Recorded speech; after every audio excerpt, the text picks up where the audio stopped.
Habari, basi ni kukaribishe tena katika mwendelezo wa masomo yetu, na leo naendelea kugusia swala la bajeti. Kwa mwezi ambao umeisha, je, umeisha ukiwa na shilingi ngapi kwenye kile ambacho ukipata tangu mwanzo? Yaani, namaanisha kama mwanzoni ulianza labda unalipa 500,000, unalipa 1,000,000, unalipa 200,000, 300,000, unalipa 300,000.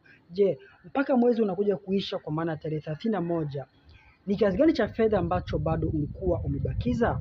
Utakuja kugundua kwa wengi wetu inawezekana hela iliisha tangu tarehe 15, hatukumaliza mwezi tukiwa tuna pesa nyingi zaidi, au pengine ilikuwa imeshakata, tuna madeni na vitu vya namna hiyo. Lakini ambayo nataka nikukumbushe na kushauri leo ni kwamba bado kuna umuhimu wa kuendelea kujifunza bajeti, kwa maana ya bajeti. Na hapa nimekuandikia kitabu cha bajeti, kitabu cha Budgetika.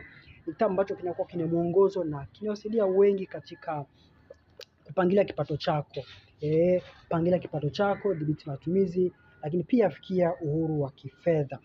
Eneo la budget linakuwa kusaidia kujua kiasi gani unapokea, kiasi gani kinaenda wapi katika na kwa nini, lakini pia kiasi gani kinawekezwa, au mpaka mwisho wa mwezi unapofika, angalau unakuwa na mpangilio wa pesa yako, unajua mianya ambayo pesa yako imeweza kwenda, ili iwe rahisi kuweza kudhibiti kipato ambacho unakuwa unakipata. Ukiweza kupata elimu nzuri ya budget, basi itakusaidia kujibu swali kati ya siku na mwezi kipi kinatangulia kuisha.